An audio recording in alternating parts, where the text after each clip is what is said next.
Hello friends, एक बार फिर से आप सबके बीच में आज हम पढ़ेंगे प्रेजेंट इंडेफिनिट टेंस। कई बार क्या होता है कि हम इंग्लिश सीखते हैं, वर्ब सीखते हैं, सब कुछ सीखते हैं, लेकिन फिर भी करते करते हमारी कोई ना कोई मिस्टेक हो जाती है ना। कई बार वॉइस चेंज करते हुए हो जाती है या नरेशंस में तो हम अक्सर ही मिस्टेक करते हैं। ऐसा क्यों होता है? क्योंकि हमें टेंसेस के बारे में कंसेप्चुअल क्लैरिटी नहीं होती। उसी चीज को आज मैं आपकी कंफ्यूजन को दूर करने के लिए एक वीडियो लेकर आई हूँ। आई होप ये वीडियो आपके लिए यूजफुल होगा। If literally this video is useful to you, so please अगर आप इसे यूजफुल पाते हैं तो like, share, subscribe to Savita classes 1992। Come to the point. Present indefinite tense, इसकी पहचान क्या होती है? वाक्य के अंत में ता, ते, ती मिलते हैं, यानी ये हम रोज करने वाले काम होते हैं हमारे, है ना। यूज कहाँ होगा? हैबिट्स या डेली रूटीन में, यूनिवर्सल ट्रूथ और फैक्ट्स में, जो हमारी आदतें होती हैं। अब जो आदत है वो तो हम अक्सर ही करते हैं ना, रिपीट करते रहते हैं। या जो हमारा डेली रूटीन है कि रोज सुबह जल्दी उठते हैं, दूध पीते हैं, ब्रश करते हैं, स्कूल जाते हैं, नहाते खाते, ये सब चीजें आपकी डेली रूटीन में आती हैं। यूनिवर्सल ट्रूथ्स में आपकी वो चीजें आती हैं जो कभी चेंज नहीं होती, कि जैसे आप प्लेस चेंज कर लेते हैं, टाइम चेंज कर लेते हैं, कि कहीं भाई जैसे यूएस चले गए या किसी अदर कंट्री में चले गए।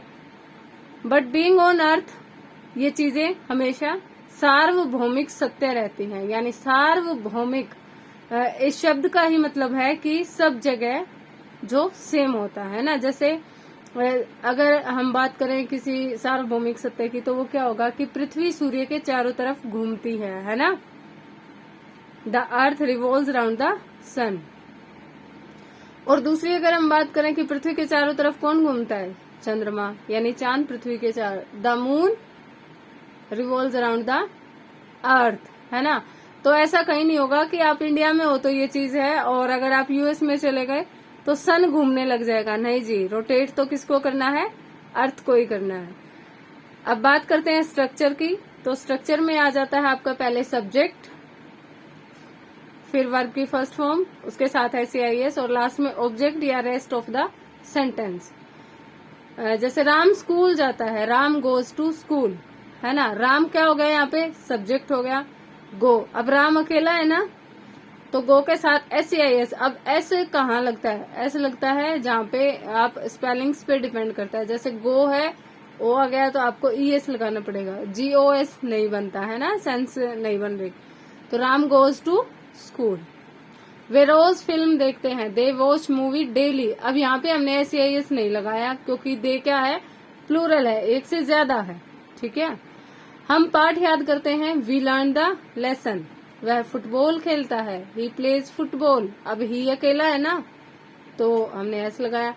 चपरासी घंटी बजाता है, the peon rings the bell. शिक्षक पाठ पढ़ाता है, the teacher teaches the lesson.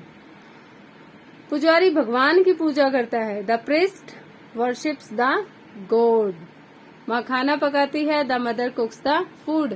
अब यहाँ अगर मैं फादर लिख दूं कि the father cooks the food, मतलब भाई पिताजी खाना पकाते हैं, तो ना थोड़ा ओड हो जाता है। बहुत से लोग बोलने लग जाएंगे नहीं नहीं, ये हमारे डेली रूटीन का काम नहीं है, हमारे तो पिताजी कभी कभी बनाते हैं, है ना। और या फिर ऐसा भी हो सकता है, कुछ ऐसे भी होंगे जिनके पिताजी रूटीन में बनाते भी होंगे, है ना। आजकल तो बराबरी का जमाना है। सो नेक्स्ट, धोबी कपड़े धोता है, the washerman washes the clothes. माली पौधों को पानी देता है, the gardener waters the plants. Gardener अकेला है तो हमने वाटर के साथ एस लगाया है, waters the plants. I hope यहाँ से आपको टेंस का फर्स्ट पार्ट क्लियर हो गया होगा। ये कुछ अफर्मेटिव सकारात्मक वाक्य थे। अगर आपको ये वीडियो अच्छी लगे प्लीज मुझे कमेंट में बताएं। नेक्स्ट पार्ट हम इसका नेगेटिव लेके आएंगे, यानी इन्हीं सेंटेंसेस को अगर हमें नकारात्मक बनाना हो तो वो हम कैसे करेंगे। और एक और चीज, सिंगुलर सब्जेक्ट्स कौन से होंगे? ही, शी, इट या किसी का नाम। और प्लूरल कौन होंगे? आई, वी, यू, दे। आई वैसे होता तो अकेला है, लेकिन देखो जब आप हिंदी में मैं लिखते हो ना, मैं उस पर दो एक ही मात्रा, साथ में एक बिंदी भी लगती है। वो जो बिंदी होती है वो उसको प्लूरल बनाती है, ठीक है। सो आई जो होता है वो हमेशा प्लूरल सब्जेक्ट में काउंट होता है। So keep in mind. इसके साथ साथ एक चीज ये भी माइंड में रखिएगा, प्लीज, ये आपका अपना चैनल है, like share subscribe to Savita classes 1992। Thank you for watching.